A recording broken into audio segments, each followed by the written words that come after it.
Hello, everybody. Welcome back to another edition of the Hockey Mountain High podcast. I'm Griffin Youngs, joined by Christian Bolle.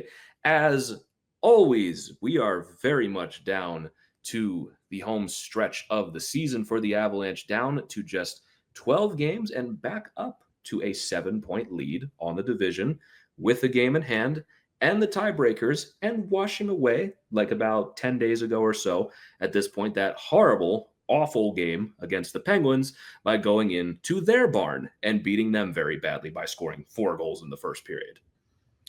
Yeah, it's kind of crazy how fast things change in like a week. And like a week ago at this point, was the Dallas game a week ago today? Yeah, it was Wednesday because it was the same day as the NIT, and that was last Wednesday. You would have thought that the Ball Arena was on like actual fire. Yep.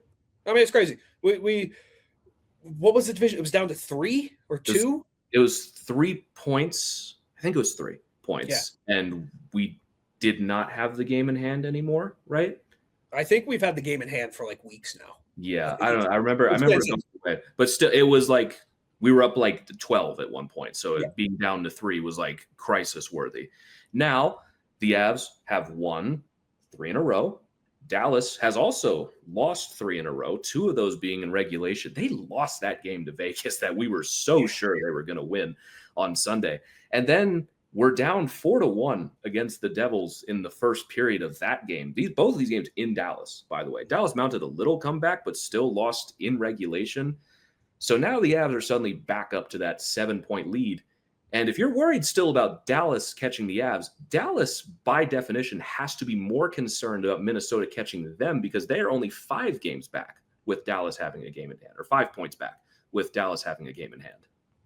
Yeah, I mean, it's almost like with Dallas, the lucky, I don't know if lucky is the right word, but where they get outshot by like 16 strategy has finally started to catch up to them a little bit, because that Vegas game, they got outshot by 16, 17 shots, and they only pushed like 15. Yeah.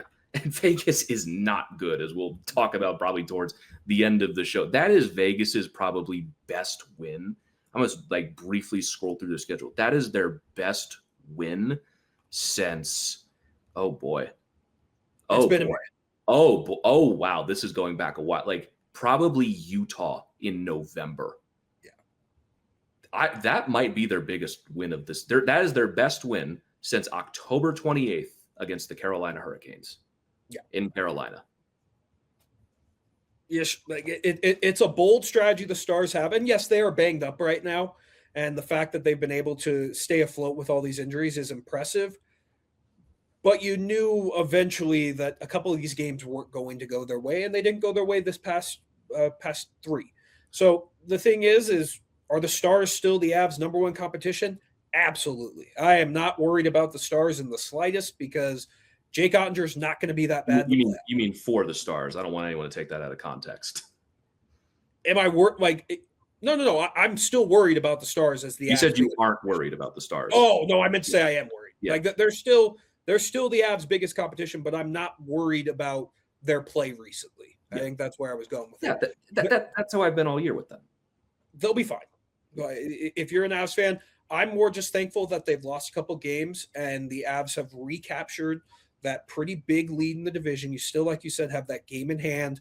And if we're being quite honest, we were looking at the Avs schedule for like 3 weeks now. It's a joke of a schedule. The Avs schedule is so easy. It's insane. They should be pretty comfortable locked into that 1 seed now. Yeah, it is by strength of schedule, like based on win percentage or points percentage of every other team, the second easiest schedule in the NHL. Their hardest opponent left is Dallas. They have only 3 playoff opponents left for the rest of the season: Dallas, Vegas, and Edmonton. The rest of the way. Vegas like barely qualifies right now with the way they've been going over the last little bit. But like they still have not played Calgary. They have 3 games left against the Flames, a game against the Canucks, 2 against the Blues, 2 against the Jets, which we will get out of the way here very quickly. Both of those are home and homes, Seattle and Vegas. The only team with an easier schedule is LA because they still have to play Vancouver 3 times. But this is what I was saying after the loss to Dallas, like as my coping mechanism of, well, Dallas is on this massive point streak right now. like, what was it, 17 games, or it was some crazy point streak, and they still hadn't caught them. Like, it took that to just close the gap. So them actually catching them relied on them continuing to do that, which Dallas is going to, I imagine, have at very least a winning record for the rest of the season beyond this point. But they still needed to play essentially 750 to 800 hockey to even have a chance, because that also relied on the Avalanche still losing games. Because even if Dallas hadn't lost these games, the Avs are still in the lead because they still controlled their own destiny, even after all of that, which is why I was saying, it's like Dallas is having their hot streak now. It's going to end at some point, and they're going to start dropping games. And that's exactly what happened here, where they lost 3 games. They got 1 point in 6 games. And now all of a sudden the Avs leads back up to 7, game in hand, and the tiebreakers, which basically means that lead is 8. So Dallas basically has to win 4 games, and the Avs have to lose 4 games for basically for the remainder of the season. Like, not out of the question, but significantly less likely. Well, like you said, you look at the Avs schedule. It's hard to find 4 losses on that schedule. And for Dallas, they have the 13th hardest schedule. Like, they still have the Avs, they still have Buffalo, they still have the Wild, the Bruins, the Penguins, the Islanders. Their easiest games are against the Rangers, the Flames. And I wouldn't say the Jets and the Maple Leafs are layups, right? Like, those are their easy games left. Yeah, I mean, I'd say it's like they have a 75% chance to win. Yeah, like the Stars, absolute favorites. Would I be shocked to see either of those teams beat them? Absolutely not. I mean, they just lost to the Devils. Yeah, that's a tough loss. So, yeah, I mean, I feel good as an Avs fan that it's looking pretty solid that you're going to win the division, and more than likely, we were talking about this off air. That last week of the year with the is it Calgary, Edmonton, and Seattle? Yeah, Calgary first, Edmonton, Seattle. Edmonton, Calgary is a back-to-back, and then you're finishing at home against Seattle. There's a shot they've locked everything up by then. Like, 3 points, there's only 6 points up for grabs at this point. If they're able to maintain this lead on Dallas to an extent, they probably are going to be locking things up by then. They could lose all 3 because they're not going to play anybody. Yep. And it is truly like, it feels like we're living in like a simulation, because there's a very real chance the Avs could face the Predators in the first round with them as the 8th seed. The Predators have the inside track with this 5-game streak. Insane. And it is kind of like, you look at Dallas last year, they did the same thing to Winnipeg, where Winnipeg had this ginormous lead. Dallas played like 850 hockey for like a month straight, and then they cooled off and they finished second. Like, it's almost like it's basically the same team. Right. It's just, we're just living in a simulation. So it's been nice that the Avs have won 3 in a row. That helps a lot, and it kind of eases everyone's freak out. And for me, this game against Pittsburgh, I look at it, and we can finally talk about the game. I didn't necessarily love the way they played in the first period. I thought they kind of got their ass kicked for a good amount of it. But the difference between this game and the game that happened 10 days ago, Scott Wedgwood came up with the big saves. This was like, Scott Wedgwood had no business being as good in this game as he was. Yeah. Like, they were up 5-1 in the third period, and he was making unbelievable saves. Where it's just like, what is it even worth the energy expended to make that save, to even risk the muscle soreness the next day to make that save in this 5-1 game? But he was doing it anyway. Where the penalties that the Avs had to kill off in this game, he was their best penalty killer. And it was the kind of performance, like, obviously we have said that going into the playoffs, it's just going to come down to who's going in hotter. But as of right now, it is Scott Wedgwood. And that's not even a slight against Mackenzie Blackwood, who has been brilliant. But now both of your goalies are rounding into form at the same time. And when Wedgwood's playing like that, it's hard to deny him. But Blackwood, when he's playing as well as he has, it's hard to deny him as well. It's almost like you can play either one, and it's really not a problem. Yeah. I'm fascinated with what the Avs are going to do in the playoffs for goaltending. Because I agree with you. I do think right now, if the playoffs started tomorrow, it would be Scott Wedgwood, but there's still 12 more games. And who knows? Like, I genuinely don't know. And you don't have a clear-cut number one, but you have two really good goalies that could be number ones on a lot of other teams right now. Yeah. And there is that possibility where they just split games in the playoffs. It could just be they keep the rotation going. Like that could be in the first round, you could see Wedgwood play 2 games, you could see Blackwood play 2 games, and then they just go from there. Yeah. Did I say this last episode where it's like the goalie conversation might not even really be a thing until you get to a game 7? Yeah. I really believe that. It's going to be, because here's the thing. If you're going up against the Stars, Wedgwood has been better against the Stars this year. Yeah. But like you go against a different team, maybe Blackwood's a better matchup against them. Yeah. And you play both. I don't think it's a problem to have both of them play, because Blackwood's kind of stunk against the Stars this year, but Wedgwood's been phenomenal. So maybe that's just who you go with. I have no idea, but for Scott Wedgwood, it was good to see him get that bounce back performance. I know he had that performance after the Pittsburgh game against who did he play? Was that his first game since Pittsburgh? Did he play Dallas, or was that Blackwood? He did play Dallas. He played Dallas. And then Blackwood got Chicago, Washington. Yeah. So this was his first win since then, but he was spectacular against Dallas. Yeah, he was great. And he was phenomenal in this game. It was that third period, the Avs were up 5-1, but the Penguins had life in that game. They had that 5-on-3. They scored off the crazy Cale Makar pass over the top of the net. He robbed Kendall on a 2-on-1. Like, he made a couple big saves to keep this game in a comfortable spot for the Avs. Like, I know the score shows the Avs won 6-2. It felt a lot closer than 6-2. It really did. Like, that third period, it felt kind of tense for some reason, just because of how much the Penguins were pushing. It was a scrappy game, like a surprisingly tense, scrappy game.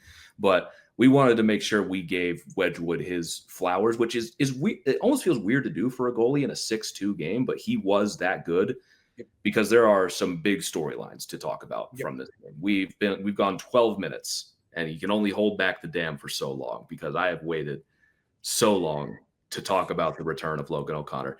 Took one game, and I was like, yep, that's the best to ever do it for me. Like that's my favorite player of all time. Really. You just forget how good he is. And it's like because all season. Yeah. The score, like the stats will not indicate how important Logan O'Connor is. The things he does that don't show up on the stat sheet are just, they're unmatched. They're unmatched. And he is the perfect bottom 6 player. Like, you can't draw up a better bottom 6er in the league. You can't. He is unbelievable. And we say it's like, oh, you're not going to see it on the score sheet. He got that beautiful assist in the first period to Parker Kelly, which is him on the boards making a perfect play. And again, the third period, it is a 5-1 game. The Avs are on the penalty kill. The Penguins are getting a little too comfortable getting in front of Scott Wedgwood, and he is scrapping. Like, I didn't even realize how much I missed him. And this is what we were saying the whole time, is people are forgetting how good this guy is. Where we're going to talk about him like he had a hat trick in this game. He had 1 assist. But the things that he does, the penalty kill, was this the best version of the penalty kill we've gotten in a while? This penalty kill was remarkable outside of like a couple 30-second stretches. Yeah. They had that 4-minute power play they killed with ease. They have the 5-on-3. They killed that too. This was a remarkable game from the penalty kill, and I don't think that's a coincidence.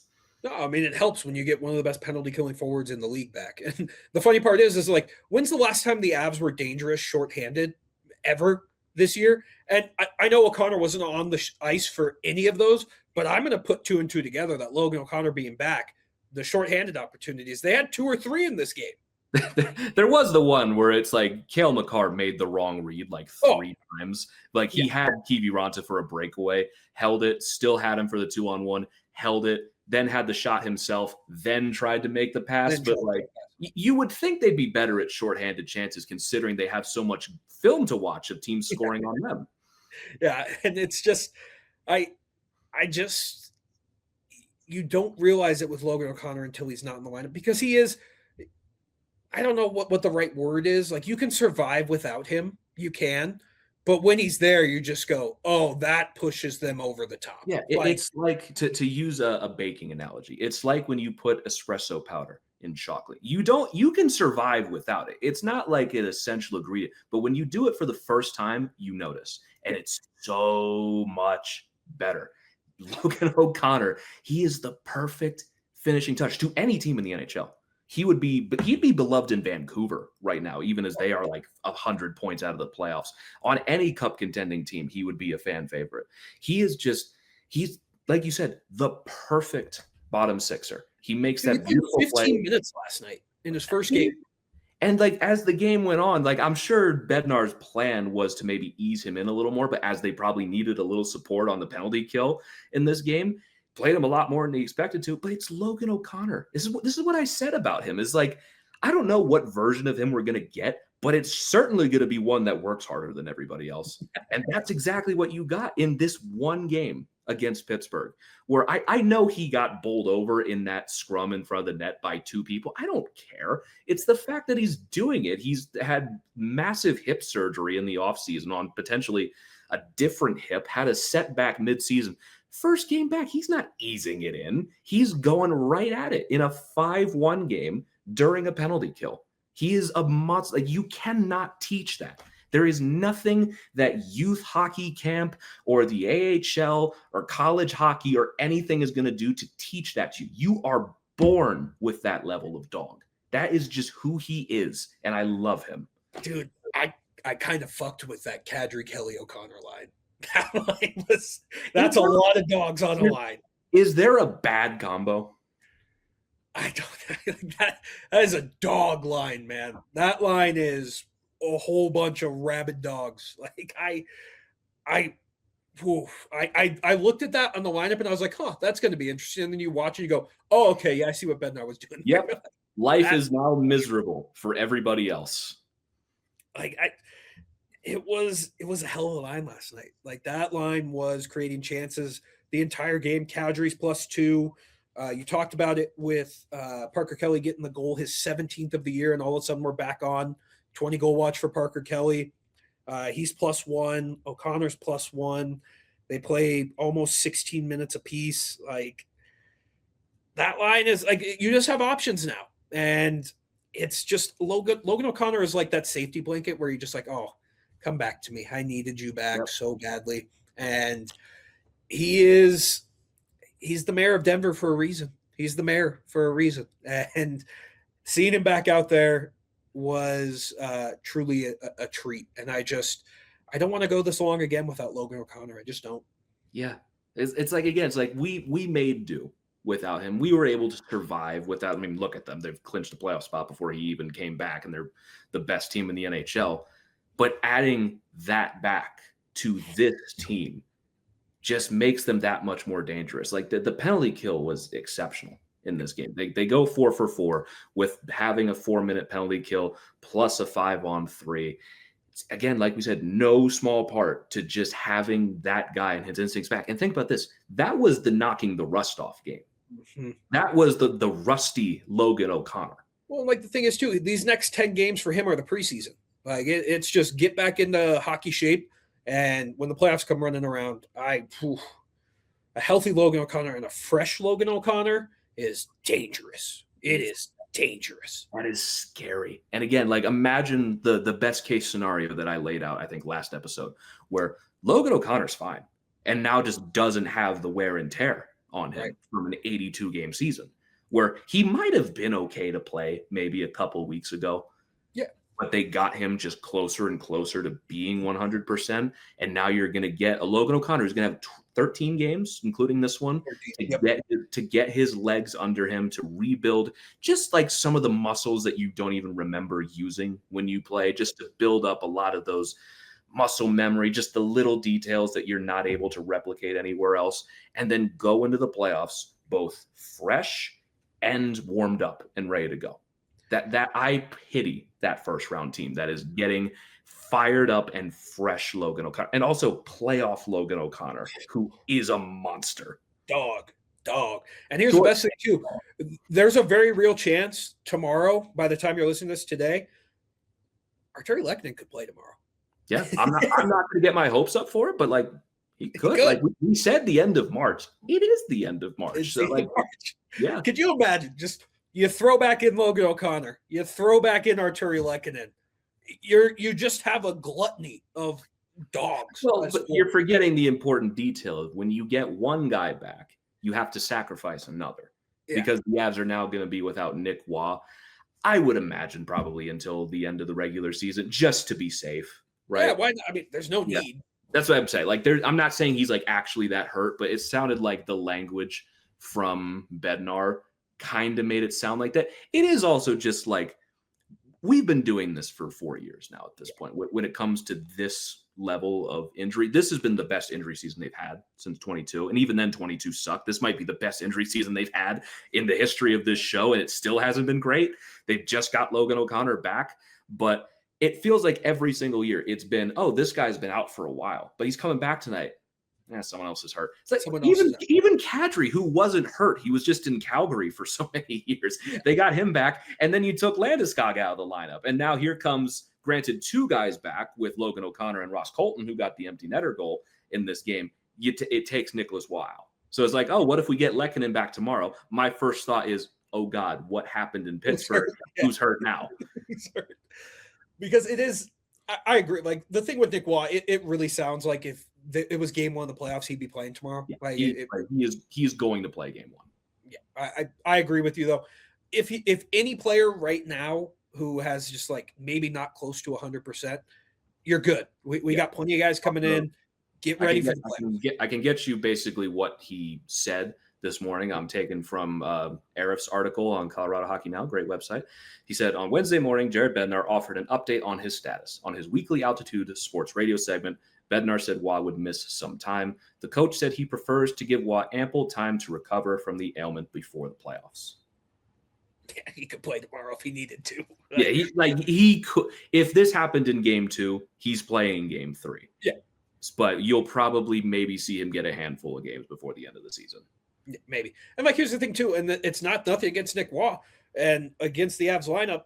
You're talking about a 4th liner, a 4th liner who is not a 4th liner. No, he is so much better than that. But also, like, when you get Logan O'Connor and Ross Colton back, this team is way better built to survive an injury like that than they have ever been in the past. Where I think it was Arif who said this. Like last year, we were talking about it was Miles Wood and was it Jimmy Vesey? Was he on Jimmy Vesey on this team last year? Those were their extras. Now we're talking it's like Kiwi, Ronta, Gavin Brindley, Zakar Bardakov. Like those are just the guys that are out of the lineup. It's like they are way better built to survive these things right now than they've ever been in the past, where they can see a Nic Roy, who they just spent a 1st round pick on, see him banged up and go, take your time. You're good. We'll be okay. We'll be okay. We got Logan O'Connor back. We got Logan O'Connor. That'll tide over the fan base for the next several weeks. And then we'll add you back with like 5 games to go before the playoffs. And then we'll count how long it takes for every other team to go, oh God, they have been holding back the whole time. Not only are the Avalanche that good, they have literally not even shown their final form, not even close. Yeah. Like are we underappreciating Lehkonen? Because like when Lecky comes back, like what do you do with him? What line do you put him on? Is he going to be? It's not going to be on the first line anymore with McKinnon, the way Landeskog and McKinnon and Natchez are playing. Maybe the second, more than likely the second line. More than likely. I just think that Landeskog is working on that top line right now. Oh, you don't mess with that. That top line, the way they're playing with Landeskog in there, you don't mess with it. That Landeskog's there forever, as long as he wants to be. Yeah. And then I think you just go Lehkonen on the second line with Nichushkin and Nelson. Okay. Damn. Twist my arm. Why don't you? It's like, do you think Jared Bednar has nightmares about 2023? Where like the shit that he would have to do in the playoffs with that lineup. Do you think he looks at this when he gets like a lineup card? Do you think they're like teardrops fall on it every now and again? And he's just like, I prayed for it's almost 2 years of it in a row, because even like you go back to last year, that team was loaded too. Like that was a really good team. And the extras weren't as good as they are now. But this year's even like you're on steroids with it. It's a gluttony. Like if they don't win, I don't know what else they could have done to build this team to win this year. They have everything they need. It is now literally on the players. Like you just got to do the job now. Just got to do it. And yeah, I mean, shout out Logan O'Connor, man. Shout out Logan O'Connor. He's so good. He's so good. He's so good, man. I put him on the top line. I don't care. Just do anything with Logan. That's the thing with Logan O'Connor. You can do that. Yeah. Like, it's not ideal, but like if you need Logan O'Connor to play top line for 2 games, he can do it. Oh, it's the biggest thing about him. He's a Swiss Army knife. There is not a bad role for him in the lineup. He's like, well, someone would say, well, what about the power play? It's like, are you telling me he'd be bad on it? Are you going to be the person that says Logan O'Connor couldn't back his way into 5 power play goals in a season? Yeah. What if, like, let's imagine a hypothetical world for game 1. What are your lines? Landeskog, McKinnon, Natchez. I think that not a ton of argument with that. Lehkonen, Nelson, Nichushkin. Top 6 feels pretty easy. After that, it's just like, I don't even know. Like, I don't know if there's a right combo, because it could be one thing in game 1 and another thing in game 2. It's like, are we talking it's Colton, Kadri, O'Connor, and like then I don't know, you have Waugh and Drury on the 4th line. Are you pushing Colton down to the 4th line so you can play Waugh, Kadri, O'Connor? Are you pushing O'Connor down? Like, I think you go O'Connor down. If you're asking me, your 3rd and 4th lines are basically the same. Like they aren't denoting the like 3rd and 4th between the two. I don't think is so 3rd line Colton, Kadri, Waugh. Yeah, and then your 4th line, your 4th line Kelly, Drury, O'Connor. Dogs. We're gonna end up at a couple of playoff games. I'm gonna be barking during those games when that line's on the ice, man. That is disgusting. Yeah. Like, and I like that 3rd line too, like Waugh, Kadri, and Colton. And again, Ross Colton's gotten a bad rap this year because he hasn't been able to finish. Ross Colton's a really good player. He's really good, and putting him in that bottom 6 role is perfect. Yes. He is going to flourish. And it did suck losing him in game 1 last year against Dallas. There was a big difference with him. That had an impact. Like we underrate that, and we should, because Dallas was without Miro Heiskanen and Jason Robertson. So how much does Ross Colton measure up to that? But that did have an impact on that series. It was losing him right away. Does it change the tide? I don't know, because Ross Colton doesn't really do much with the power play. That was the difference in the series. But it probably wouldn't have hurt, right, to have Ross Colton in the series, where Ross Colton's like, I wonder if he's going to be on this team next season. But that doesn't mean he doesn't have his uses right now. Yeah, like, he's good. He's a really good player, man. He's a really good player that's been snake bitten this year. He could easily have 16, 17 goals. Easily. Yes, like if they did make a trade for him somewhere along the way and he ended up on New Jersey or something like that and maybe got a little more of a consistent role, I wouldn't be surprised if he does still have 20 goals in his bag for a season.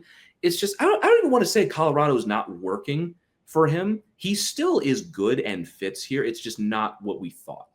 Yeah, and that's fine, because with the way the salary cap's going up, $4 million for a 3rd line winger is actually like kind of market value. It's really not that bad. Yeah, it's really not that bad. And he's just so snake bitten this year. Like the amount of times this dude's been robbed. And it's good to see he has 2 goals in his past 2 games now after he gets the empty netter in this one. And I think we're underestimating how, like, Ross Colton is a good hockey player. He's really good. And that line of potentially with him, Kadri, and Waugh, sign me up. Sign me up. Also, like, call me crazy, but that 4th line we just listed, that's a 3rd line. Yeah, that's what I'm saying. They have 2 third lines on 3rd line. Where again, like, oh, you put Ross Colton on that line. That's not a demotion. that is 2 perfectly capable, I would say, above average 3rd lines. I think the only one you can lock into their spot is Kadri. Yes. In the 3rd line center. Everyone else, you could throw any combination for those other 2 lines, and I'm like, yeah, that works. But it's like, put Kadri in the middle of Kelly and O'Connor, like we've said earlier. Like, sure, fine, put Drury with Colton and Waugh. Okay, doesn't matter. Oh, okay, someone gets hurt. We need another center. Okay, Nic Roy, go back to your natural position now. It's hilarious. And an injury happens. Oh, Kiviranta, go on in. You're good. Yeah, Kiviranta, who looks really good over the last couple of games, go back in. Oh, we got 2 guys down. Okay, Gavin Brindley, Zakar Bartikov, time to go secure your spot on next year's team. Guys who have played all year. Yep. You're not worried about them like having rusty legs. Like, yeah, the playoffs are different, but like you could do a lot worse than those 2. Yep. It's awesome, man. It is fun to live in that hypothetical world. And granted, if these last 12 games, everything goes to plan, you're looking pretty solid. Yeah.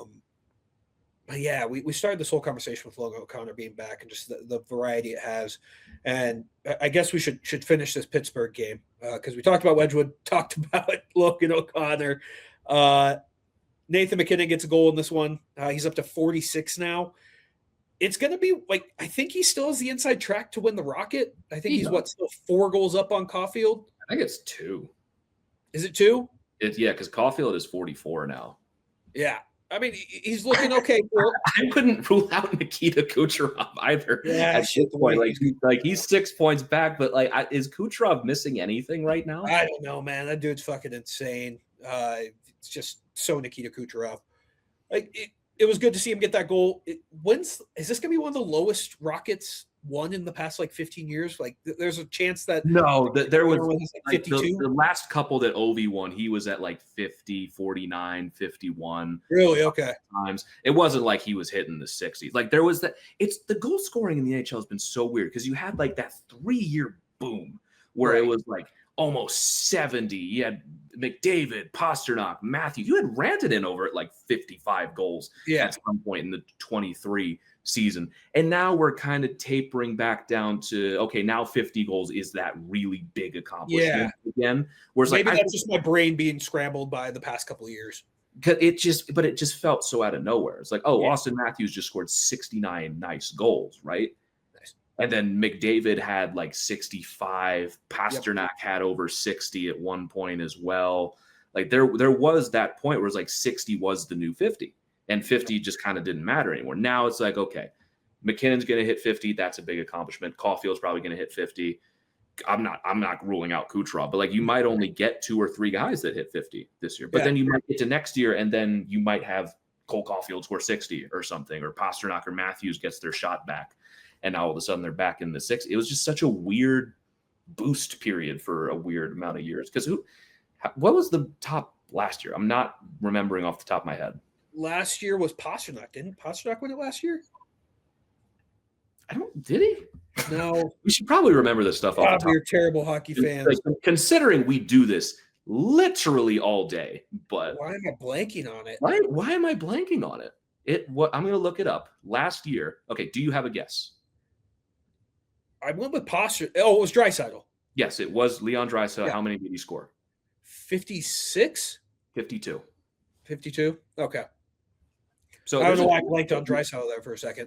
I did too. I totally forgot that happened. But to that point, Austin Matthews in 22, 60 goals. Connor McDavid in 23, 64. 24, Austin Matthews had 69 goals. So you had that 3-year period where the top goal scorer had 60, which hadn't been done since 2012 when Steven Stamkos did it.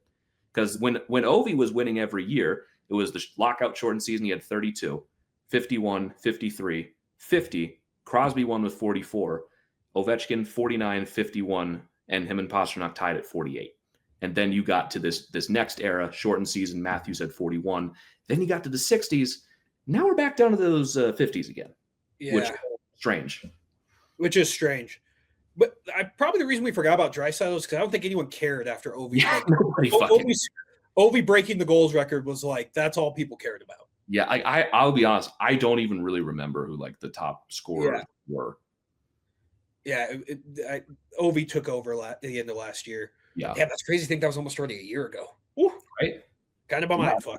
It was almost a year ago to the day. It was early April, I think. I was in Carolina when that happened, but good times. But yeah, McKinnon gets the first goal of the game, and the Avs needed it in that Pittsburgh, and they were getting kind of owned for the first 10 minutes. But you get the lead. Penguins would tie it on who scored for them. Oh, Chinakhov. It was Chinakhov, who's been awesome. Chinakhov's been great. Just a strange player. I guess Columbus was not using him properly. They traded him, and now both sides are better. So it's just one of those weird trades. But this McKinnon goal was this was a total dog play from him. McKinnon, I think, has been catching a little bit of flack from us and just other people in general. It's just not maybe going 100%. This was a 100% McKinnon play. Yeah. He's playing impressive. What'd you expect? Yeah, like that's what I was saying. Going up against Crosby, that is going to bring that side out of him. But to your point, after that, the Penguins tied the game about about 3 minutes or so later on that great shot from Chinikov. Went back and forth for a little while, but then the Avs at the end of the period just finished every shot they took. Loaded. Yeah, Sam Malinsky, he needed that goal in the worst way, and Sam Malinsky's been great all year. Good to see him get rewarded. Great shot.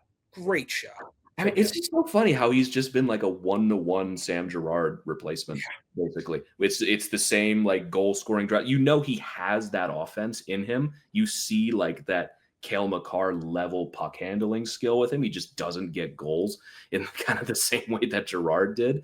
But this was a great shot that just kind of got through everybody.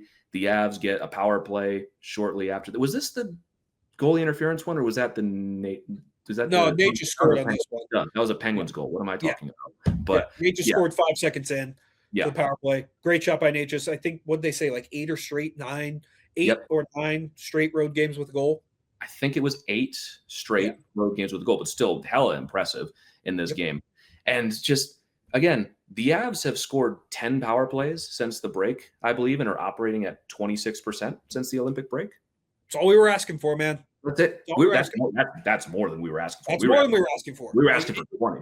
Yeah, and it's been, and even then, like the other power plays they had in this game, I thought the power play looked good. Like it did. There was I forget which one it was. I mean, the 5-on-3 was bad. The 5-on-3 was bad. The 5-on-3 was not great. I would say the first part of that power play I liked more than the 5-on-3 because I was thinking, this is the first time all year I'm considering this power play a threat because they looked like they had the ability to score at just about any moment. You're not going to score on every single one, but they looked really dangerous in it. Well, and here's the thing too, that 5-on-3, I think if the game was closer and it wasn't 5-1 at that point, I think Bednar would have called his timeout. Yeah, like they were killing clock at that point. But again, the first power play of the game, they scored 5 seconds in.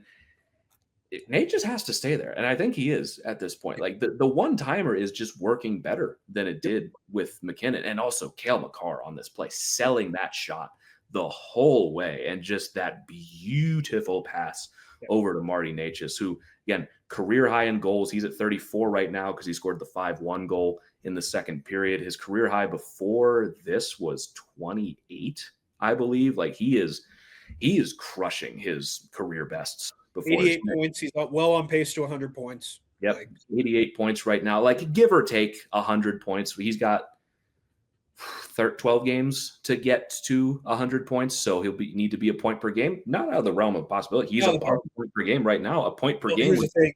I think he's only going to play like 9 of the 12 if everything goes. That's the thing. Also, it's just like I feel like he gets like 98 or 90 or something. Like because I would love for him to get 100 because that would be so big for him. Yeah. Because like we saw with McKinnon before, the difference between 99 and 100 points is massive. It is. It just in the terms of it doesn't feel the same because when McKinnon had 99, it's not the same. When he was on pace for 100, but the season got stopped twice, that's not 100. It wasn't until the 23 season after he won a cup that he finally got to 100, and we were like, oh, finally, that has to feel good. And then he never looked back from that. But also, it's just like for Marty to break 100 points. Once you do it once, it feels a lot easier to do it again. Because the worst thing would be if he sits at 99. Oh, because then it becomes a storyline. I think he plays if he's at like 97. But what happened with Dallas last year with Jason Roberts? True. Do you risk that for 1 point? Yeah. Because what if he doesn't get it and he gets hurt? Yeah, we'll see. I mean, yeah, you have the Robinson one, and then what was it? Duran got hurt in the last game of the year. Yeah. Or who got hurt? Was it Zach Parise got hurt before Winnipeg? Who got hurt before the Winnipeg series? For Colorado? It was Drouin. Drouin, yeah. I think you said Girard. I'm sorry. No, Drouin. Yeah, I heard Girard for some reason. Yeah, it was Drouin, but yeah. Yeah, he took the skate to the leg. And that's the thing. It's like, I remember we were live with Raj when that happened, and we were like, oh, that changes everything. Yep. And it didn't. But like, it didn't against Winnipeg. Against Dallas. But when you play that 82nd game, you are tempting fate. Yeah, and so many times teams have paid for it. Yeah, that's true. But yeah, Martin Necas, unreal. He's been great. Cale Makar is now at 499 points, going to get to 500 before the end of the year, which is just hilarious. Like Probably tomorrow. Yeah, you just blink your eyes and it's like, oh, Cale Makar going to have 500 points. Cool. That was great. We talked about the Parker Kelly goal. Martin Necas gets a second from Devon Taves on a great rebound, and then Ross Colton gets the empty netter. Overall, man, it was just a good bounce back performance, especially after what Pittsburgh had done to them a week and a half ago at that point. And it was just a good win. I'm happy with it. And you have a chance to go 4-0 on this road trip if you can beat Winnipeg. But I did have one more thing about the Pittsburgh game. We did get to see Sam Girard for the first time since the trade. He looks so tiny in that black uniform. So it does nothing. So small. Yeah. I was like, I never really noticed how small he was, and then you see him and you go, fuck. I think it was just our rose-colored glasses being like, he's not that small. Actually, then you see him with someone else when it's not our problem anymore. It's like, he looks so small. We might have been that small the whole time. Yeah. Well, and I did see we've talked about it with how good Brett Kulak's been. Seeing Pittsburgh Penguins Twitter be like, we may have gone a trade too far trading Kulak away because Kulak's been awesome. Like he's phenomenal. And here's the thing. I don't know if the Avs are going to be able to keep him in the offseason.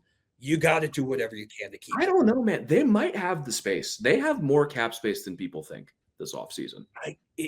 You got to keep him. It depends on the price. Like, because if you're getting him around 4, I think you can make it work. Yeah. But he might be a guy that 16 playoff teams are looking at and go, we'll give you whatever you want. 5.5. Yeah. Like if you're, because he could be a scary, like Steve Yzerman looks at him and goes, I'll give you 6. Yeah. And now it's the worst contract in the NHL where he looks good, man. Like you look at his analytics card, it's all blue for defense. Like I can't name you things he does wrong. Like he just does everything right. He doesn't do anything like eye-popping spectacular, but that's been his whole career. Like he's do you think Bednar sticks with the D pairs he's been rolling out recently? It's hard to argue, right? Yeah. Brett, the thing is, like, you can just go back at any point, but like, right. If you're getting top pair minutes out of Brett, I mean, again, my philosophy when things are going well is why argue? Yeah. Why argue with it? It's working. You don't have to jam Devon Taves into this slot just because it's what you do. If Brett Kulak is working, go with it until it's not.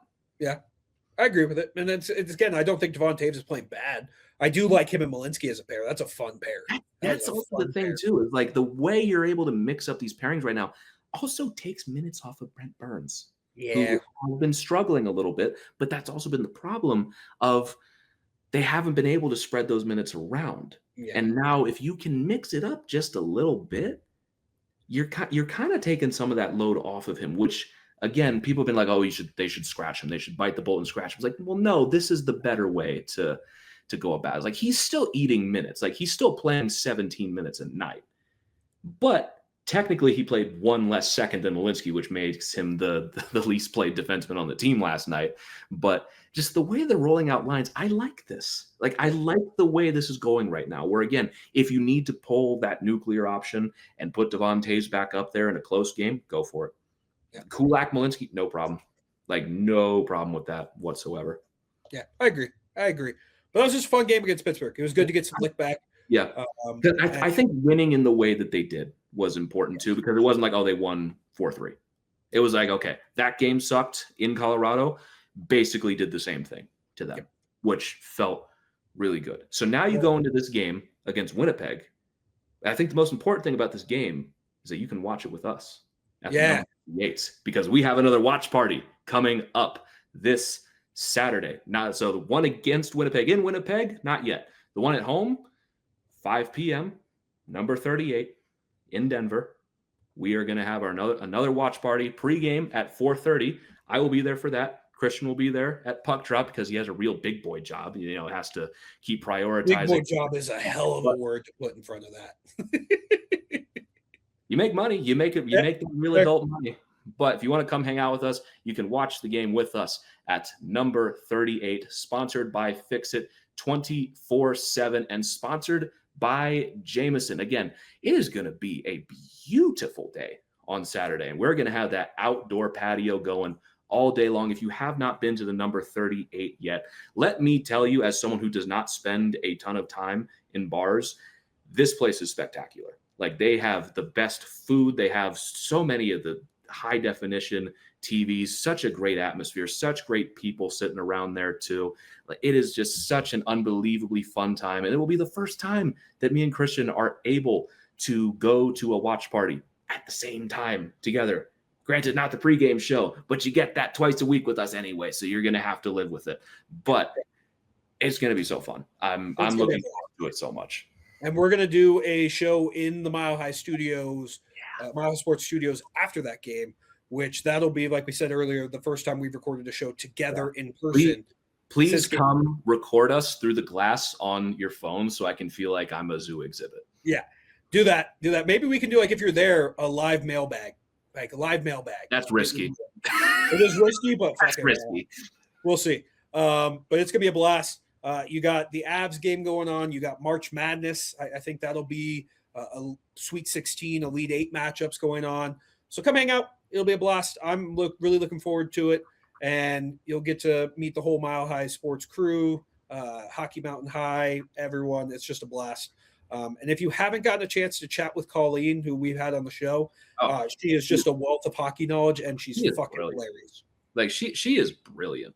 Yeah. First of all, where it's like I think I know stuff about hockey, and we're spitting back and forth, we're trading takes, and she just fires things off. The thing I noticed about her too, I just laughed because when I did one pregame show with her, she has like notes and everything, and I'm sitting there like, oh yeah, we're freehanding it, baby. Like, she's got a laptop up in front of her. She's got like her notes and the standings and I'm just sitting there like leaned back in the chair. Yep. Like, I'll take my phone if I have to double check something. Yeah, we got it. But coming out, there's levels to this. Yeah, coming out, it's going to be a blast. I can't wait for it. But let's do. I think we have an ad, and then we'll come back and preview that Winnipeg game. We have a quick word from our sponsors. We will be back in 30. Golf season is here, and Denver Golf Passes make it easier than ever to play. Start your golf journey with Learn and Play 1.0. 5 clinics, 5 rounds, 5 buckets. Already playing? Take your game up a level with Learn and Play 2.0. Or grab the Friends and Family Pass. 20 par 3 rounds and 30 mini golf or range sessions. And for new players wanting reps, the Practice and Play Pass gives you 10 rounds and 15 range buckets. Find the pass that fits your game. Visit cityofdenvergolf.com.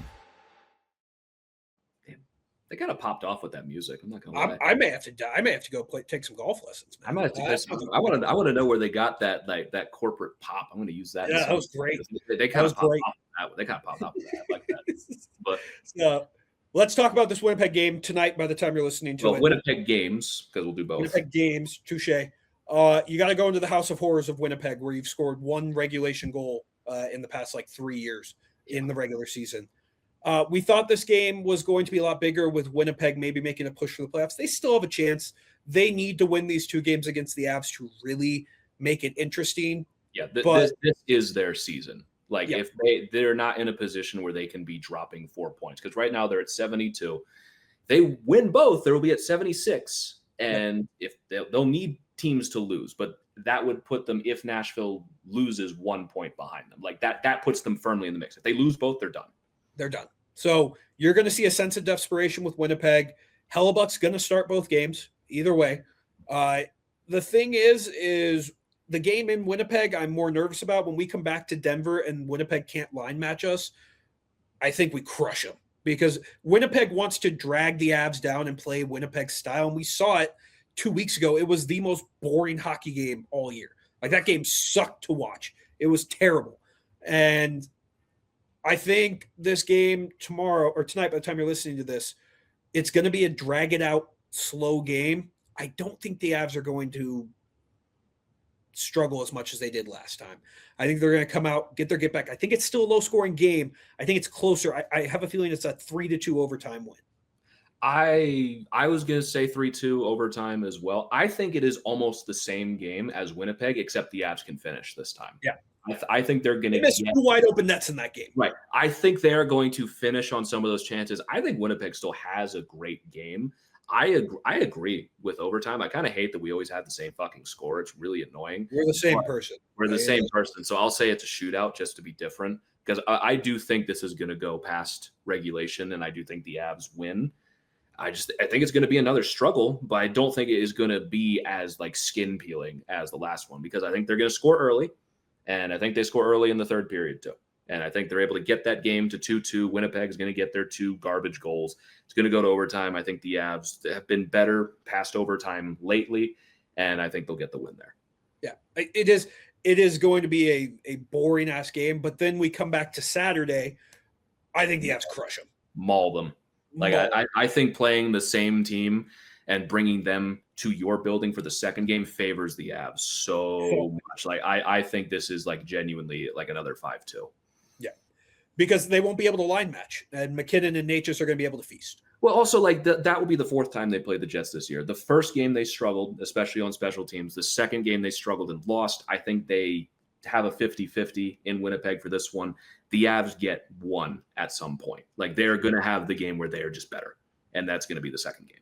Yep, I agree. Like it's going to be. I think they're going to smoke them, just because of the simple fact that when you can't line match, the difference in the game is very noticeable. Also, like maybe we're underestimating like how important it is for this first game against Winnipeg that the Avs are going to be a little healthier. Yes. Where maybe it is a similar game, but now the Avs have Landeskog, and now they have O'Connor back. Like those guys are going to make a big dip. Like those two, especially for a game like that we just had against Winnipeg, helps so much just to push that game over the finish line. Where if they just had one, maybe they get one before Marty scores, you get a point out of it or something. Like maybe we're underestimating that a little bit, that one of those two, if not both, is going to help drag that game over the finish line, then drag it back to Colorado where the skill and the speed, they're just going to maul them. Yeah. I think Nichushkin has a big game tonight. That's my prediction. Yeah, I think Nichushkin's going to feast in this game. But I'm excited for both. Come down to the number 38, hang out with us, watch the game on Saturday. But it's gonna be a blast, and you'll see more about it on our socials when we get closer. Come hang out with us as me and Christian eat wings together and make it fucking eat wings, and we'll just like if you do come and meet us, like Logan's met us in person. I met Peter in person. I met a couple other people in person. You will finally get to see just how socially awkward both of us are. I'm good at faking it. Yeah, we can both fake it pretty well. But also we are just very much antisocial humans. Just know that if you're like, oh, I don't know if I should do this. No, I'm way more nervous than you. Yes, correct. Like I might be like, oh, great, wonderful to meet you. Please know inside that like I am like, please don't fuck this up. Please don't fuck this up. Please don't fuck this up. Yep. So come hang out with us. We're gonna have a blast. But that's I'm just picturing us like halfway into a plate of wings. Someone walks over like, oh hey man, how's it? Yeah, real nice to meet you. What's like, up? That's so good. Yeah, come shake my hand. Yeah, shake my hand. I got wing juice all over me. But yeah, it'll be a good time. Yeah. But I'm looking forward to it. Let's talk about the rest of the NHL because we're about an hour into this episode. Do you want to do the West or the East first? Let's do the West because it's more relevant to the Avs. Yeah, I was gonna say let's say West just so we can stay more homebody right now. We hinted at Vegas earlier in the show. They did beat Dallas in that, what I would call, for how those two were playing, a shocking upset with that 3-2 regulation win. Like I said, that might be their best win of the entire season. Yeah. Everything else has been against basically non-playoff teams or wild card teams. They lost 2-0 to Buffalo, 4-0 to Utah, 4-1 to Nashville, beat Dallas 3-2, then lost 4-1 to Winnipeg, and they have a massive game against the Oilers today at 7:30 in Vegas. They're just bad. Like they're not a good team. I kind of want to just cut to the chase and have them miss. Because like they're going to get murdered in the first round. Yeah. They're just not good. I brought this up to you off air. There is a real possibility right now Nashville is at 77 points, Vegas is at 78, and Nashville has a game in hand.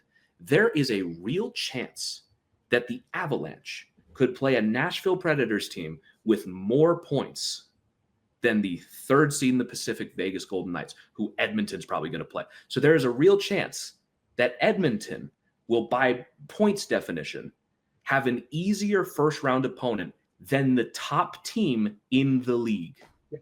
If that does not scream, your system is fucking broken, I don't know what does. If you can't figure out a way for something as simple as the top team plays the worst team, then I simply do not know what we're doing here, because every other year I've brought up as an example has at least had the dignity of 1 versus 8. Yeah, now we have opened up Pandora's fucking box for 1 versus 7 and like 6 versus 8 in the first round. I kind of want it to get crazy where like Nashville passes both Vegas and Edmonton, and then you have the 7 and 8 seeds playing in the first round. Like, congratulations, guys. You got your play-in game, except it's for the second round. It's for the second round. Because that just, I mean, Nashville's only 2 points back of Edmonton, and they have a game in hand. Because there's a real possibility that Utah beats Anaheim in the first round. That would be my pick if the playoffs started right now. So then you're potentially talking about 6 versus 8 in the second round, while Colorado and Dallas meet in the second round.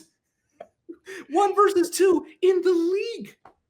So funny. Like, there are times I want to grab Gary Bettman by his fucking collar and shake him and be like, how do you not see this? It is great. I do love the fact. Like, it is just, it's so ridiculous. And Vegas is not good. I just don't, there's nothing about that team that scares me. Like, I know I should be worried about them. Like, they have Jack Eichel, Mitch Marner. Like, they have a good team. They just aren't good. They just aren't. Like, Vegas, in theory, is better than what Vegas has been all year. This has been an all-year problem with them. Yeah. Like, they have never really rounded that corner into being that elite Stanley Cup contender that we've seen pretty much every year from them, outside of a handful of them. But they've just never turned that corner, and they're getting worse. Like, this is not just Vegas hate talking. Like, they do not look impressive. And pretty much all of their wins are not against good teams. Every time they play a playoff team, they're losing. That's why the Dallas game shocked me so much. Yeah, like, they don't win those games. They really don't get that close. The last time they did it was Pittsburgh and Detroit, who, again, not like the playoff teams I'm talking about right now. And I'm talking about like those upper echelon teams. They don't get those wins. They just aren't good. They aren't good. The Pacific Division is a joke. It's a joke. It is the worst division we have ever seen. And I think everyone's in agreement. Because, again, let's right now look at the Anaheim Ducks, the division leader. The Colorado Avalanche have 104 points. The Carolina Hurricanes have 96 points. The Buffalo Sabres have 96 points. The other division leader, the Anaheim Ducks, have 84 points. Like, we were talking, like, is the division winner not going to get 100 points? Are they going to come close to 100 points? Yeah, it's possible. It's possible. Like, it's just, it is a spit in the face to the rest of the league that is still a thing. I would love for a one, like, you just go 1 through 16. That's how the playoffs works. I would. Like, I still think conferences have merit just in terms of splitting up teams. You can't continue with the 2-3 in the division. Philadelphia, who we've just kind of written off, if you went 1 through 16, they're in 15th place in the league, and they're like out of the division. Like, we're not even thinking about them as a playoff team. Yeah, like they are way outside looking in, and they are 4 points behind the Ducks with a game in hand. Teams in the East that are ahead of the Anaheim Ducks, starting with the wild card: Boston, 88 points, Columbus, 87 points, Pittsburgh, 86 points, Ottawa, 85 points, the Islanders, 85 points, and the Red Wings have the tiebreaker over them with 84 points. That is 2 teams currently sitting on the outside of the playoffs in the East that would be winning the Pacific. Yeah. It's a joke. Like, have you ever seen a scenario this, even in my worst nightmares of this playoff system, I don't think I could have conceived of something this bad. It's terrible. It's so bad. It's so bad. But yeah, the Pacific, it's a joke. Like, shout out Vegas for getting that win against Dallas. I should be scared of them. I'm just not. They have 25 regulation wins, 24 regulation wins. Question, are they going to get 90 points by the end of the year? Like, because they have 10 games left. So that's 20 points on the table. The best they can do is 98. That's if they win out. Their schedule, I mean, they got Edmonton, Washington. I think they lose to Washington. They should beat Vancouver. I don't know why it went back there. Calgary, they should beat. They'll probably lose to Edmonton. They'll beat Vancouver again. Seattle, I don't know. Yeah, 90 is probably what they get to. I'm going to say they probably get to 90, but it's going to be a fucking fight for it. That's if they go 6-4. Just to get to 90. It's a joke. That's awful. It's a joke. That is awful. Should we switch it and talk about something that's way more interesting? Yes, please. The East rocks. Like, I am glued to my televisions every night watching the East because it is going to be a crazy sprint to the finish where no team in the East has clinched a playoff spot. You feel pretty confident about Buffalo, Tampa Bay, and Carolina. Like, those three are locked in. I think we feel pretty good about those three making the playoffs, right? Yes. Montreal currently has the tiebreaker over Boston. Yep. Ottawa out of nowhere has just rattled off wins. Ottawa that's not a fun draw if you're the one seed in the East facing Ottawa. That Ottawa team is good. And if they can get just decent goaltending, they can cause some shit in that first round. They can cause surprise. Like, I'm not thrilled about drawing Boston as a wild card in the first round. Like, that would be Buffalo's matchup in the first round. And I'm not sure how I feel about that. Yeah. Like, the East is just so good right now. Because I think what you're trying to say, like, Montreal has 88 points. Boston has 88 points. Ottawa has 85 points. You go to the Metro. Columbus has 87. They now have home ice in the first round. Pittsburgh has 86 points. They're now a 3 seed. They're only 1 point up on the Islanders. The Senators are only 1 point up on the Red Wings for the second wild card slot right now. The Bruins are 3 points up on the wild card slot right now, but tied with Montreal. It's like the 1 seed in the Metro is locked down with Carolina. Buffalo and Tampa, I think, are going to go back and forth right now. It's a 3-point lead with 2 games in hand for Tampa. That will probably come down to the last game to see who gets that. Everything else is completely up in the air. But you look at the Atlantic, is 2 in the Atlantic that bad? I'd rather face Montreal than Boston. I think regardless, you're going to get a similar opponent. It's just a matter of home ice in the second round at that point, if you can get there. Yeah. Like, the East is awesome right now. Like, Columbus, you mentioned it. I had a note, like, they just don't lose anymore. I mean, they're 6-1-3. They're playing really good hockey. And Pittsburgh, again, I don't think Pittsburgh's that bad. They've lost what now, 2 in a row. They're 4-3-3 in their last 10. I think that's a good team still. And they might miss. They might miss. Like, there's a real chance they might miss. The Islanders have been pretty solid this entire year. They could miss the playoffs too. Detroit's been in a playoff spot all year. And they are on the outside looking in right now. Yeah, they're 3-5-2 in their last 10. They lost to Boston and Ottawa. Yeah. Back to back. Brutal. They did beat Montreal, but they have Buffalo on Friday. Big game. Huge game. And don't sleep on that Philly stretch for them. Like, for Philly, that could be their season right there. Yep. Those 4 points. And Pittsburgh, they're fighting to keep their head afloat right now. And your Caps aren't out of it, but they're on the very outside looking in. Yeah, it's not – you look at the points, and it's like, oh, that's not undoable. It's the fact they have to jump so many teams. Right. Which is the problem. And then when you're getting shut out 3-0 by St. Louis, it's just not giving me a ton of hope. Yeah, I mean, but Utah tomorrow or today by the time you're listening to this, Vegas, they can win that game. Here's the thing. Their season is the last 3 games of the year. Because they have these games against Vegas, Philly, New Jersey, Buffalo, New York, Toronto. Last 3 games of the year. At Pittsburgh, home Pittsburgh, at Columbus in 3 days. Yeah. That's it. They go 3-0. If you can get in striking distance, that is 6 points right there. That might backdoor you maybe into the Metro. It's not out of the realm of possibility, but they got to lock the fuck in. They're very much in the of those teams we mentioned. You're 6 deep right now in the wild card. They're on the outside, and Toronto, theoretically could still make it. That'd be pretty funny if they made it. I don't think they will, but it's the Eastern Conference. we won't know. Like it's just very funny because the West, it feels like we already know the playoff matchups. The East, you have no fucking idea. You have no idea. Do you want me to give you the playoff odds? Yeah, let's have it. Yeah. So Carolina, 100%. Yep. Buffalo, 100%. They're Let's saying go. they're going to get 109 points, and they are in the playoffs at 100%. Tampa Bay, 100%. All right. Montreal, 92%. Very bullish on the Habs being able to make it.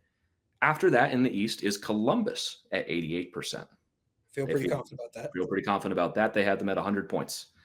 Pittsburgh is at 85. They have them at 99 points. Get down to Boston, 73%. Okay.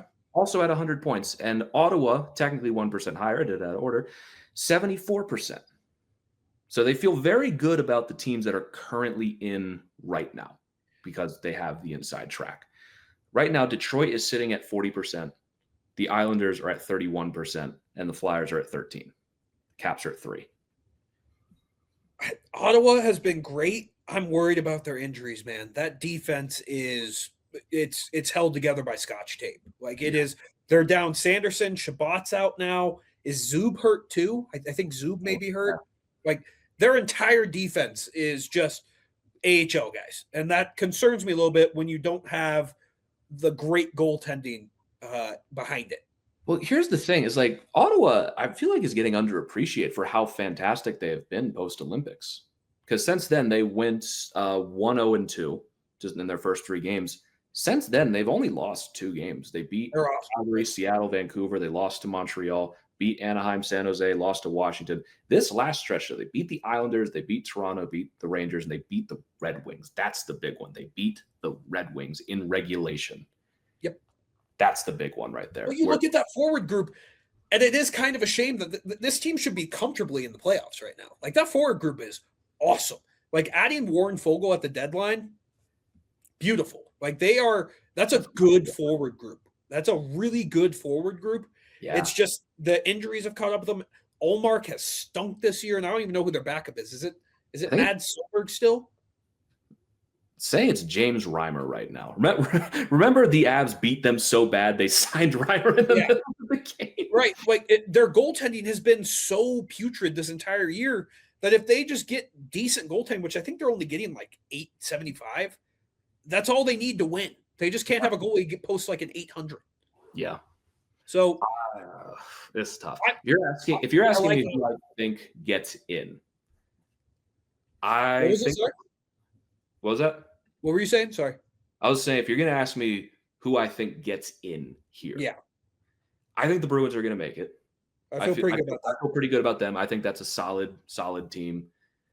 I think I like Montreal's chances. They have the inside track. They have the games in hand advantage, which I think is a big thing, especially to give them like that 90% or whatever. They have 88 points in 70 games. I think the interesting one is Pittsburgh versus the Islanders. Yeah, I agree. Pittsburgh has the game in hand and a point in hand and the tiebreakers. I think Pittsburgh gets in. And then you're down to that last wild card slot, which is Ottawa, the Islanders. I've like Philly's in that conversation, but I'll leave it with Detroit. So between Ottawa, New York, and Detroit, who gets in is, I think, the question now. If you're asking me for my personal like bias thing, I want Ottawa in. I think Ottawa is the best of the 3 teams. Like that is my personal opinion. But like I said, their injuries scare me. I'm going to go with the team with the best goaltender, and that's the Islanders. I think it's the boring pick. But when you have Sorokin, who has by far the best goalie of those 3 teams, he can steal games for the Islanders. Mm-hmm. Saturday, April 11th, you have the Islanders hosting Ottawa. Huge game. Huge game. But you're asking me, like, do I trust Sorokin or do I trust Ullmark and John Gibson? It's Sorokin by a mile. Sorokin is a Vezina finalist right now, arguably the best goalie in the league this season. Plus, I don't know. I'd kind of like to see what Matthew Schaefer's got in the playoffs. I wouldn't be opposed to that. But then the Islanders still are a boring ass team. They are a boring ass team. But if you ask, like, if you just look at it, they're they have the best goalie out of those ones, and goalies are the difference when it comes down to these games. But the Islanders have the second toughest schedule in the NHL. But Ottawa has the fourth toughest schedule in the NHL. So how much of a difference is that going to make? I want Detroit to make it, but they're doing the same thing they do every year at this point of the year. They just fall apart. Because the thing with Detroit is they lost to Ottawa. They did this against the Capitals 2 years ago, where they had those two massive games against the Capitals in the back half of the season. They lost both, and then they wanted to throw a fit at the end of the year when they didn't get in because of the goalie poll by the Flyers and all that. Like, it came down the last day. It's like, you lost both games to the Capitals. That was the point right there. You lost both those games in overtime. You win one of them, you're in. Mm-hmm. And now with Detroit, they lost this game to Ottawa, and they don't play them or the Islanders for the rest of the season. They have an easier schedule by definition. It's not that easy, though. It's still, like, I think the 10th hardest because they have Buffalo next, huge, Philly, Pittsburgh, Philly, Rangers, Minnesota, Columbus, Philly, New Jersey, Tampa, Florida. Like, it's not the toughest schedule ever, but it's not easy. No. I want Detroit to make it just because I think it'd be a great story, but I don't like the way they're playing.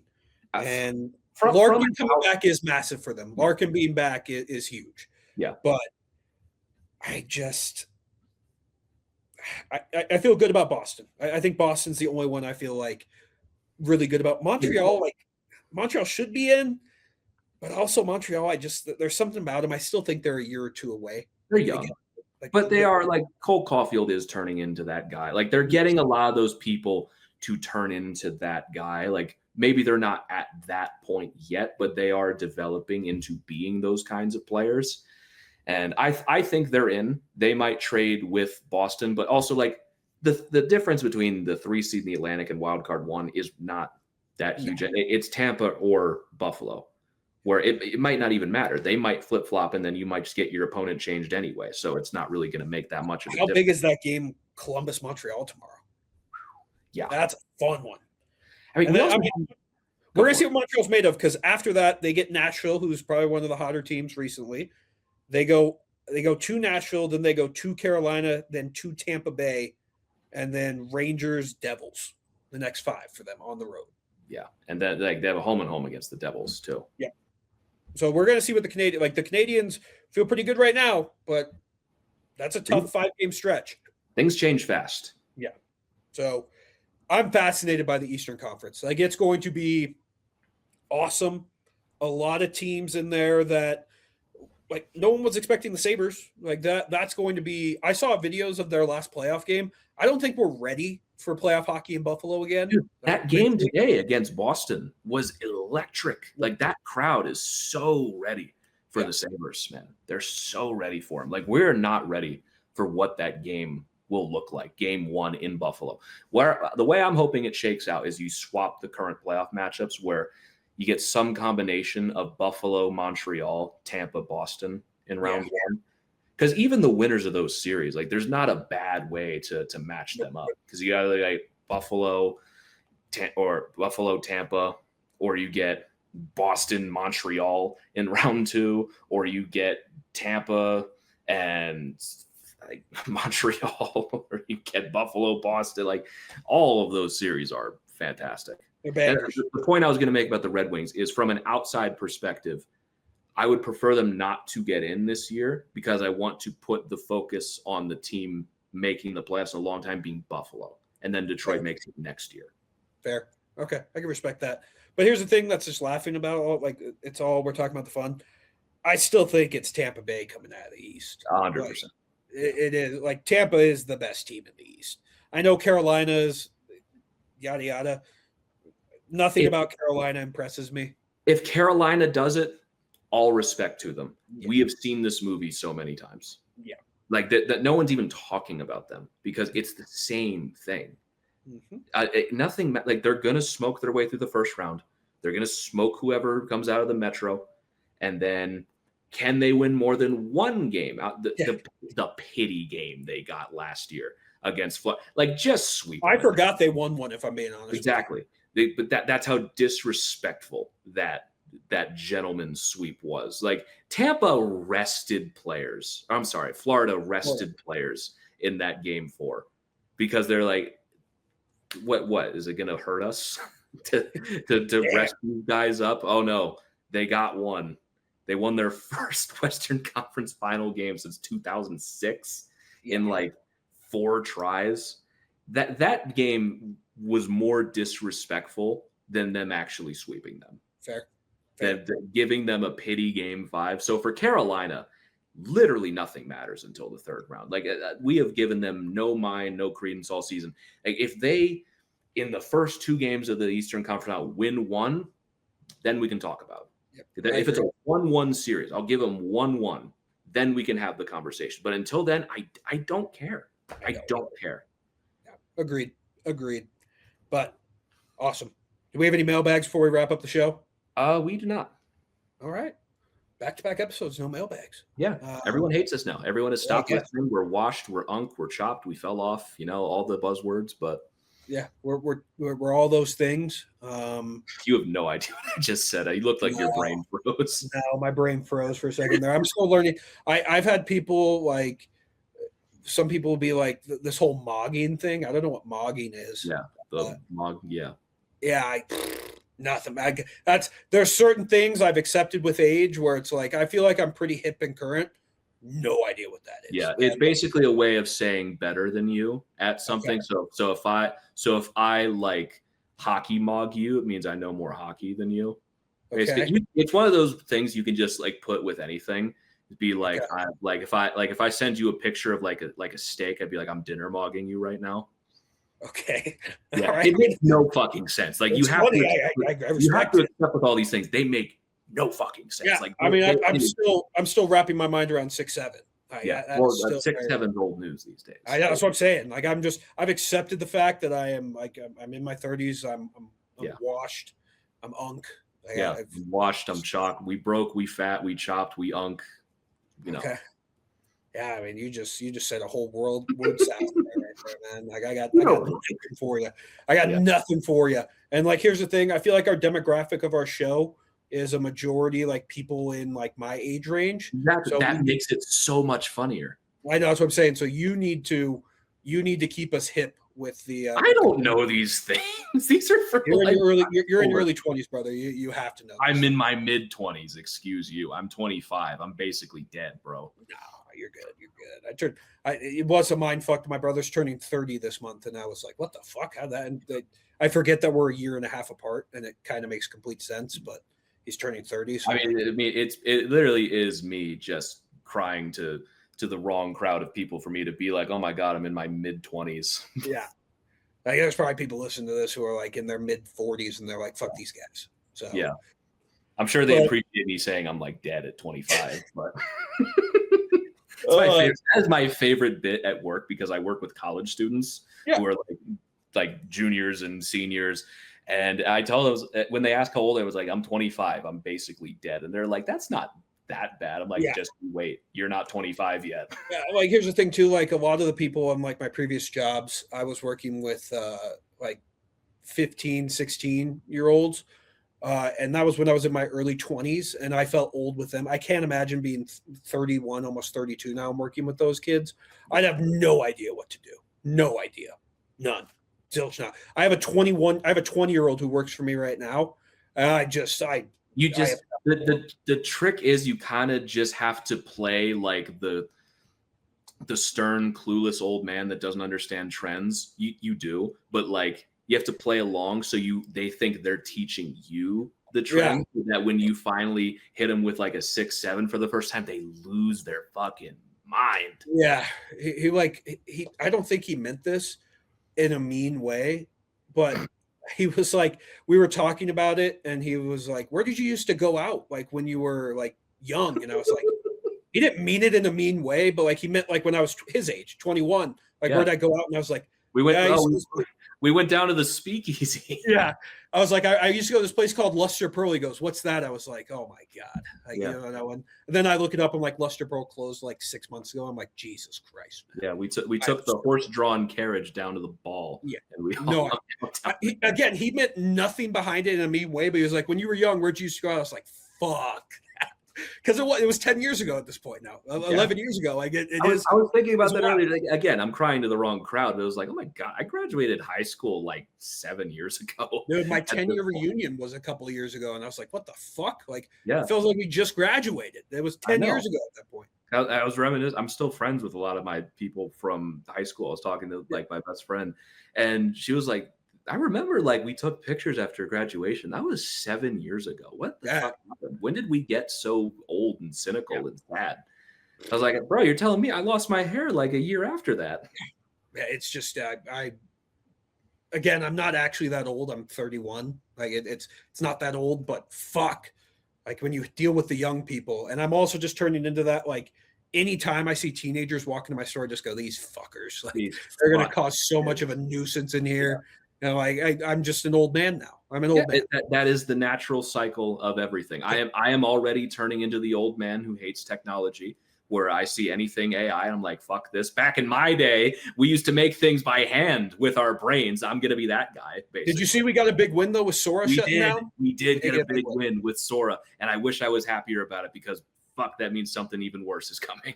Yeah. I mean, here's the thing, too. Like, I know I'm getting old because I don't know how I ended up on this side of TikTok.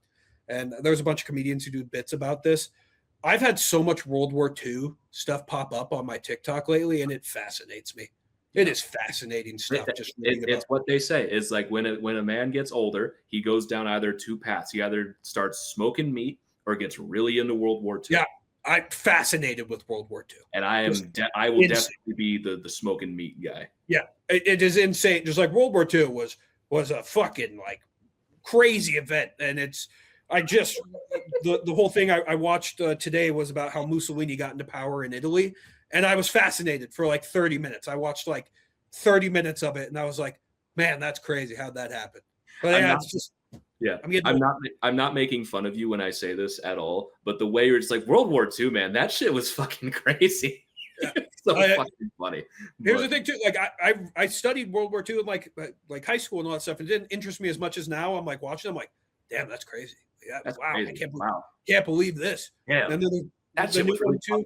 I'm just getting into American history too. Like the one that's popped up recently on my TikTok is just after the Americans won the Revolutionary War, just all the political drama that happened afterwards. Fascinating stuff. See, here's the thing. I always was more interested in World War One. I haven't gotten there yet. I've always found that one. It feels weird to be like, oh, this one was more like narratively interesting when you're talking about wars when millions of people died.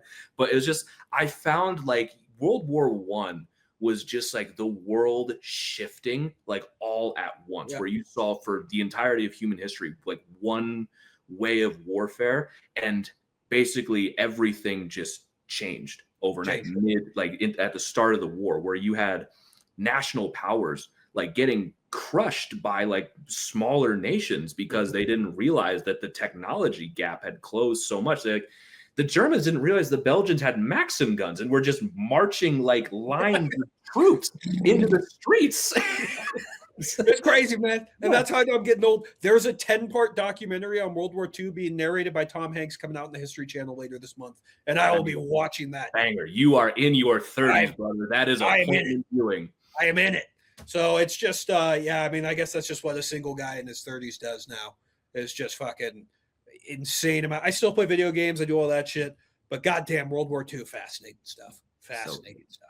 So, that was our typical end of show rant. There's our post episode, just complete non sequitur. Yeah. Even we don't know where it's going to go. No. I mean, that's what you guys get for not having mailbags for us. We don't have a way to wrap up the show other than just talk about World War II and mogging people and 6-7 jokes, and it's gone completely off the rails. So that's where we're at. That's where we're at. So, I mean, here's the thing: we're gonna hang up this call. I'm gonna go watch some more TikTok of World War II. Sick. So that's what I'm gonna do. Yeah, I'm gonna hang up and I'm gonna edit this. There you go. There we go. So let's send the people on the merry way. Again, come to the watch party Saturday. Come hang out with us. Talk some World War II. Talk some Avs with us. Talk about Mogging people. I don't know, but just come hang out. We're gonna have a great time. Like we said, it's the best time. The weather's going to be phenomenal. We'll be on the patio the entire time. The Jameson van, or I forget what they call it, the Streamline, is going to be there. They have great drinks, and who knows? Maybe some puppies will show up again. Who knows? Yeah, we'll see. I don't have any word on that yet, but I'm sure I will be the first to know. Exactly.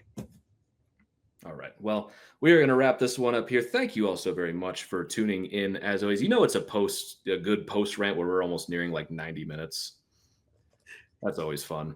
But someone's going to watch, like they're going to just see the episode upload and be like, wow, an hour and 30 minutes of great Avs talk. In the last 15 minutes were just nuts. It's like, dude, World War II was kind of fucked up if you really think about it. But that's really where it's going to be. You're not getting this anywhere else, man. You're not getting this anywhere else. Where else are you going to find such a perfect melding of topics like you would here? We talk about so many things, and we have no idea what we're talking about with any of them. So correct. Love it. Love it so much. Anyway, thank you all so very much for tuning in. If you want to follow us on Twitter, you can follow me at GR Youngs. You can follow Christian at Christian_Belay. And you can follow the show at HockeyMTN Pod. But again, thank you all so very much for tuning in, and we will catch you all next time. But until then, let's go out. Don't cut me off. You were pointing at me. I thought you were saying you want me to say. I point every time. I'm pointing to everybody. Let me have my thing, old man. Come on. Fair. But until then, you can do it. Let's go Avs. Bingo. See you guys later.